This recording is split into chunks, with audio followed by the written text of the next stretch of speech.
Hi, this is Narmada from Ruthini creations. Last வீடியோவில் நீங்கள் பார்த்துருப்பீங்க பேசிக்காக ஒரு சுவிங்க்கு என்னென்ன மெட்டீரியல்ஸ் தேவைப்படும் அப்படின்றத. இன்னைக்கு அதில் one of the main thing அப்படின்னு பார்த்தீங்கன்னா ரிகார்டிங் இன்ச்டேப். இன்ச்டேப் பற்றி நம்ம இன்னைக்கான வீடியோ நம்ம பார்க்க போகிறோம். ஸோ இன்ச்டேப் அப்படின்றது என்னடா இது ஜஸ்ட் இன்ச்டேப் தானே, அதுக்கு ஒரு வீடியோவா அப்படின்னு நீங்கள் பார்க்குறீங்க. பட் டெஃபினட்டாக இன்ச்டேப்புக்கு ஒரு வீடியோ நமக்கு தேவைப்படும். என்ன அப்படின்னு பார்த்தீங்கன்னா, இங்கே ஒரு மெட்டல் ஸ்டாப் இருக்கும். எப்பயுமே ஒரு இன்ச்டேப்பில் இந்த மாதிரி ஒரு மெட்டல் ஸ்டாப் இருக்கும். இந்த மெட்டல் ஸ்டாப்பை நான் ரிமூவ் பண்ண சொல்லிடுவேன். ஏன் அப்படின்னு பார்த்தீங்கன்னா, இந்த மெட்டல் ஸ்டாப் இந்த மாதிரி ஷேக்னஸ் நமக்கு கொடுக்கும். ஸோ அப்போ ஈவனாக நீங்கள் மெஷர்மெண்ட் எடுக்கும் போது கண்டிப்பாக உங்கள் மெஷர்மெண்ட்டில் பேட்டர்ன் நீங்கள் ட்ரா பண்ணும் போது அதில் ஒரு ப்ராப்ளம் வரும். ஸோ அந்த ஒரு மெயின் ரீசனுக்காக நான் இந்த மெஷர்மெண்ட்ஸ் இந்த இன்ச்டேப்லேருந்து நான் மெட்டல் ஸ்டாப்பை கண்டிப்பாக ரிமூவ் பண்ண சொல்லிடுவேன்.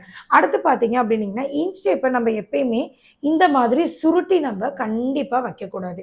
ஏன் அப்படின்னு பார்த்தீங்கன்னா, இந்த மாதிரி பெண்ட் ஆகும். இப்போ என்னோட இன்ச்டேப் கண்டிஷன் நல்லா இருக்குது அப்படின்றதுனால எனக்கு உடனே வந்து ஓப்பன் ஆயிடுச்சு. பட் நீங்கள் ஒரு ஃப்ளூயண்ட்டாக ஒரு 1 மந்த் 2 மந்த் அப்படின்னு சொல்லிட்டு நீங்கள் ரொட்டேட் பண்ணி நீங்கள் வைக்கிறீங்க அப்படின்னீங்கன்னா, கண்டிப்பாக அந்த இன்ச்டேப் என்னவாகும், அதே மாதிரி சுருண்டு தான் இருக்கும். உங்களுக்கு மெஷர்மெண்ட் எடுக்கும் போதோ இல்லை பேட்டர்ன் பண்ணும் போதோ உங்களுக்கு ப்ராப்ளம் நமக்கு வரும். அதே மாதிரி நம்ம இந்த மாதிரி மடிச்சும் நம்ம வைக்கக்கூடாது.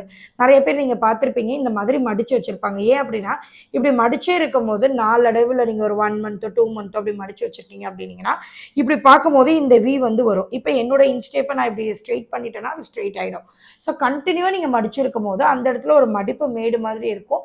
அப்போ நீங்கள் ஒரு லைன் வச்சு ஒரு 5 இன்ச் நீங்கள் வரைய போகிறீங்கன்னா, அந்த இடத்துல தூக்கி மேபி 5 1/8 ஆகலாம், இல்லை 5.25 அப்படின்னு கூட நமக்கு மாறலாம். ஸோ அதனால எப்பயுமே இன்ச் டேப்பை மடிச்சு வைக்கக்கூடாது. ஸோ அப்போ எப்படி நம்ம இன்ச் டேப்பை நம்ம வந்து ஒரு பாக்ஸில் நம்ம கேரி பண்ணணுமோ இல்லை ஒரு டேபிளில் நம்ம கேரி பண்ணணும் அப்படின்னு பார்த்தீங்கன்னா, ஜஸ்ட் அப்படியே நம்ம இன்ச் டேப்பை நம்ம வந்து இந்த மாதிரி ரஃப்பாக நம்ம வச்சு நம்ம கேரி பண்ணிக்கலாம். ஸோ இது ஒரு கேரி பண்ணுறதுக்கான ஒரு main reason. And then inch டேப்பை பொறுத்த வரைக்கும் நம்ம ஒரு இன்ச் டேப்பை 3 மாதத்துலேருந்து 6 மாதம் வரைக்கும் தான் நம்மளால் யூஸ் பண்ண முடியும்.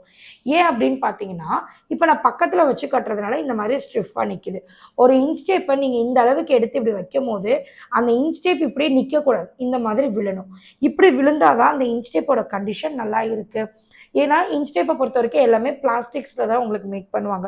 ஸோ அப்படியே ரஃப்பாக நின்றுச்சுன்னா நம்மளோட பாடி வந்து ஒரு ஸ்ட்ரெயிட் ஆங்கிள் வந்து கிடையாது.